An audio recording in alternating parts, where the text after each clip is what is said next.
Hello everyone, welcome to geekermag. I have been receiving lots of reports from users filing Ftc Fortnite settlement claim that after they enter claim ID or Epic ID and trying to fill the CAPTCHA, it says wrong CAPTCHA, even when they are typing the right CAPTCHA. And if you landed on this video, then it's possible that you are also facing the same issue, right? In this video, I will be sharing with you few tips that might help in fixing the issue. Before that, I'm trying to hit 20,000 subscribers on YouTube. If you find this video useful in any way, please consider subscribing to the channel as this encourages me in creating more similar videos. Okay, the important thing to keep in mind that there are millions of users accessing the same claim page at the same time that sometimes make the website unstable.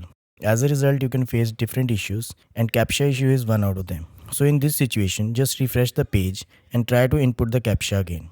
I can see that lots of users confirm that they managed to fix the issue just by refreshing the page. Apart from this, you need to keep in mind that CAPTCHA on the settlement page is uppercase sensitive. So make sure to type exactly it's visible on the field. Sometimes you can see CAPTCHA is wrong if you are not eligible for this settlement. So make sure if you are eligible before filing the refund. I have covered a detailed article on this, so check the link in the description.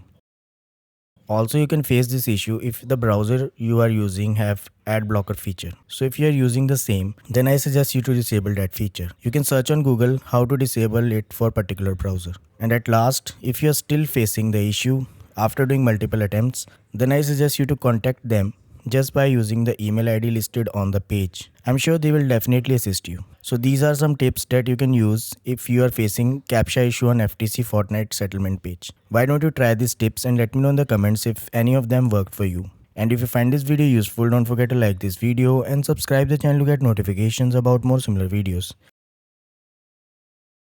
Thanks for watching.